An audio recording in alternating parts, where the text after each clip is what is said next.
வணக்கம் மக்களே, welcome back to நேற்று இன்று நாளை. இன்னைக்கு நம்ம வீடியோல சடனா கேக் சாப்பிடணும்னு ஆசைப்படுறவங்களோட ஆசையை நிறைவேற்ற போறோம். அதுவும் இன்னைக்கு நம்ம பண்ண போறது எக்லெஸ் வெண்ணிலா கேக் பணியாரம் தவால.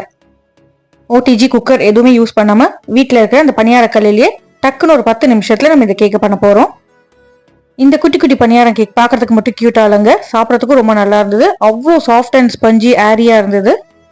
பண்றதுக்கும் பாத்தீங்கன்னா ரொம்ப ரொம்ப ஈஸி தான். அதுவும் எக்லெஸ் கேக்கு இவ்வளோ சாஃப்ட் அண்ட் ஸ்பஞ்சியா வந்தது எனக்குமே ஆச்சரியமா தான் இருந்தது. நமக்கு இல்லைன்னா நீங்களே உங்க வீட்டில் இதை ட்ரை பண்ணி பார்த்துட்டு எப்படி வந்ததுங்கிறத எனக்கு கமெண்ட்ஸ் சொல்லுங்க. பணியார கல்லிலேருந்து எடுத்து அப்படியே சூடாக சாப்பிடும்போது அவுட்டர் லேயர் பார்த்தீங்கன்னா கொஞ்சம் கிறிஸ்பியா இருக்கும். அதுவே நீங்க ஒரு 5 நிமிஷம் வச்சுட்டு சாப்பிட்டீங்கன்னா அவ்வளோ சாஃப்ட் ஆயிடும். இந்த வீடியோ உங்களுக்கு பிடிச்சிருந்தா மறக்காம லைக் பண்ணுங்க, நம்ம சேனலுக்கு சப்ஸ்கிரைப் பண்ணுங்க. இப்போ வாங்க பேட்டர் ரெடி பண்ணலாம். பேட்டர் ரெடி பண்றதுக்கு ஒரு பவுல்ல 1/2 கப் தயிர் சேர்த்துக்கலாம். ஜெனரலா தயிர் பாத்தீங்கன்னா கொஞ்சம் திரியா இருக்கும், அந்த மாதிரி இருக்கக்கூடாதுங்க. அப்படியே கிரீமியா ஃப்ளோயியா இருக்கணும். அதுக்காக நல்லா பீட் பண்ணிக்கிறோம். இப்போ இதுலயே ஒரு 1/4 கப் அளவுக்கு வாசனை இல்லாத எண்ணெய் சேர்த்துக்கலாம். தயிர், எண்ணெய் ஒரு சிங்கிள் மிக்சர் ஆற வரைக்கும் நல்லா விஸ்க் பண்ணிக்கோங்க. வெட் இன்கிரீடியன்ஸை நீங்க எவ்வளவு வேணாலும் விஸ்க் பண்ணலாம். ஏர் இன்கார்பரேட் பண்ண உங்களுக்கு சாஃப்டா தான் இருக்கும். அதுவே வெட்ல நீங்க ட்ரை இன்கிரீடியன்ஸை மிக்ஸ் பண்ணிட்டீங்கன்னா நீங்க ரொம்ப விஸ்க் பண்ணக்கூடாது. ஸ்வீட்னஸ்க்கு பாத்தீங்கன்னா சக்கரை சேர்த்துக்கிறேன். 1/3 கப் சக்கரை இதுல சேர்த்துட்டு சக்கரை கரையிற வரைக்கும் நல்லா அடிச்சுக்கலாம். இப்போ நீங்க ரேஷன் சக்கரை எல்லாம் யூஸ் பண்றீங்கன்னா உங்களுக்கு ஸ்வீட்னஸ் கம்மியா இருக்கும். மேல ஒரு 2 டேபிள் ஸ்பூன் எக்ஸ்ட்ராவா சேர்த்துக்கோங்க. இல்ல கடையில வாங்குற பேக்கெட் சக்கரைனா 1/3 கப் கரெக்டா இருக்கும்.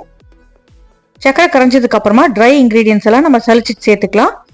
சலடையிலேயே ஒரு 3/4 கப் அளவுக்கு மைதா, 1/4 டீஸ்பூன் பேக்கிங் சோடா, 1/2 டீஸ்பூன் அளவுக்கு பேக்கிங் பவுடர் சேர்த்துக்கிறேன்.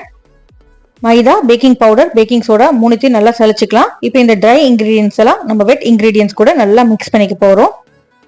சலிச்சிட்டு மேல ஏதாவது உருண்டை கட்டி இருந்தா உடச்சு விட பாருங்க, உடையிலன்னா டிஸ்கார்ட் பண்ணிடுங்க. இப்போ இந்த ட்ரை இன்கிரீடியன்ட்டையும் வெட் இன்கிரீடியன்ட்டும் நம்ம ஒன்னா சேர்த்துக்கலாம். மிக்ஸ் பண்ணும்போது நீங்க அப்படியே ஃபோல்ட் பண்ணி தான் மிக்ஸ் பண்ணணும். அதாவது கட் அண்ட் ஃபோல்ட் மெத்தட்னு சொல்லுவோம். ஒரு சுத்திட்டு சென்டர்ல அப்படியே கட் பண்ணணும். ஒரே டைரக்ஷன்ல தான் மிக்ஸ் பண்ணணும். விகரஸா மிக்ஸ் பண்ணக்கூடாது. இதுலயே ஒரு சிட்டிகை அளவுக்கு உப்பு சேர்த்துக்கலாம். அப்பதான் ஸ்வீட்னஸ் நம்மளுக்கு நல்லா வெளியில வரும்.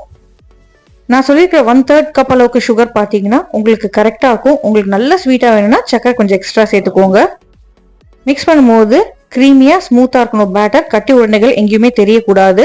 பேக்கிங் சோடா, பேக்கிங் பவுடர்லாம் பார்த்தீங்கன்னா தயிரோட நல்லா ரியாக்ட் ஆக ஆரம்பிச்சிடும். இப்போ இதுலயே வாசனைக்கு 1 டீஸ்பூன் அளவுக்கு வெண்ணிலா எசன்ஸ் சேர்த்துக்கலாம். வெண்ணிலா எசன்ஸ் சேர்த்ததுக்கு அப்புறமா அந்த எசன்ஸை நம்ம மாவோட நல்லா ஃபோல்ட் பண்ணிக்க போறோம். அவ்வளோதாங்க, கலந்து விட்டீங்கன்னா நம்மளோட மாவு ரெடி.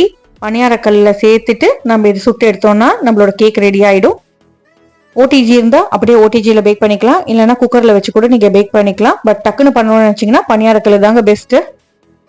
பணியாரக்கல்ல மீடியமா அப்படியே ஹீட் பண்ணிட்டு லோ ஃப்ளேம்ல வச்சுட்டு 1/4 வாசி தான் நீங்க பேட்டர் சேர்த்துக்கணும். ஏன்னா பேட்டர் நல்லா ரைஸ் ஆகி வரும். நீங்க பாதிக்கு மேல சேர்த்தீங்கன்னா இது உப்பி உங்களுக்கு திருப்பத்துக்கு கஷ்டமா இருக்கும். நம்ம மாவுலயே எண்ணெய் சேர்த்திருக்கிறதுனால தனியா எண்ணெய் சேர்க்க வேண்டாம். ஃப்ளேம் லோல தான் இருக்கணும், இல்லைன்னா சக்கரை உங்களுக்கு கருகி கசப்பாயிடும். எல்லா குழிலையும் மாவு சேர்த்ததுக்கு அப்புறமா மூடி போட்டு மூடிக்கலாம்.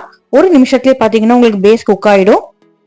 மேல் பக்கம் ரொம்ப மாவா இருந்ததுன்னா உங்களுக்கு திருப்பது கஷ்டமா இருக்கும். மேல் பக்கம் கொஞ்சம் குக் ஆனதுக்கு அப்புறமா ஒரு ஸ்பூன் இல்லைன்னா ஒரு கரண்டி வச்சுட்டு அப்படியே ஜென்டிலா டர்ன் பண்ணி விடுங்க.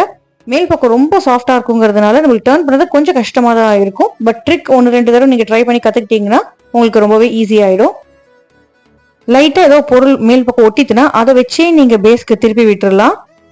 இப்போ இந்த இன்னொரு சைட் குக் ஆகிறதுக்கு உங்களுக்கு ஃபியூ செகண்ட்ஸ் இருந்தா போதும். ஒரு குச்சி உள்ள இன்சர்ட் பண்ணி பாருங்க குக் ஆயிடுதா இல்லையான்னு. நல்லா சாஃப்டா பால் மாதிரி சூப்பரா வருங்க. 2 பக்கமும் ஓரளவுக்கு நல்ல ப்ரௌன் கலர் வந்ததுக்கு அப்புறமா நீங்க கடாயிலேருந்து எடுத்துடலாம். இதே மாதிரி எல்லா பேட்டருமே நீங்க பணியார குழியில குத்திட்டு கேக் பண்ணி எடுத்துக்கலாம். இப்போ ஃபர்ஸ்ட் டைம் பண்ணிட்டோம், செகண்ட் டைம் பாத்தீங்கன்னா கல் பயங்கர சூடா இருக்கும். அந்த மாதிரி இருந்ததுன்னா நீங்க ஃப்ளேம் ஆஃப் பண்ணிட்டு கொஞ்சம் ஆறுனதுக்கு அப்புறமா மறுபடியும் ஆன் பண்ணிட்டு லோ ஃப்ளேம்ல வச்சுட்டு நீங்க நெக்ஸ்ட் பேட்ச் பண்ணிக்கலாம். இந்த மாதிரி பண்ணி டக்குன்னு நம்ம கிட் ஸ்நாக்ஸ் பாக்ஸ்ல கூட வைக்கலாம். என்னைக்கா ஒரு நாள் வெளியில கேக் வாங்கி சாப்பிடறதுக்கு பதிலா இந்த மாதிரி வீட்டுல பண்ணி தரது நல்லதுதான். பட் இந்த கேக் ஹெல்த்தியான்னு கேட்டா நான் கண்டிப்பா இல்லைன்னு தான் சொல்லுவேன். பட் நம்ம கிரேவிங்ஸை சாட்டிஸ்ஃபை பண்றதுக்கு இது ஓகே தான். அப்படியே ஒரு பணியாரத்தை ஒரு வாயில சாப்பிட்டுலாம். 2ஆ பிறந்து பாத்தீங்கன்னா அவ்வளோ ஏரியாவும் ஸ்பாஞ்சியாவும் சாஃப்டாவும் இருந்தது. இந்த ரெசிபி உங்க வீட்டில் ட்ரை பண்ணி பாருங்க. ட்ரை பண்ணி பார்த்துட்டு எப்படி வந்ததுங்கிறது எனக்கு மறக்காம கமெண்ட்ஸ்ல சொல்லுங்க. நம்ம சேனலுக்கு நீங்க ஃபர்ஸ்ட் டைமா வரீங்கன்னா லைக் பண்ணுங்க, ஷேர் பண்ணுங்க, சப்ஸ்கிரைப் பண்ணுங்க. இந்த வீடியோ உங்களுக்கு பிடிச்சிருக்கும்னு நினைக்கிறேன். இன்னொரு நல்ல வீடியோட நல்ல ரெசிபியோட உங்களை நாளைக்கு சந்திக்கிறேன். Until then, take care, bye bye, have a great day, thanks for watching.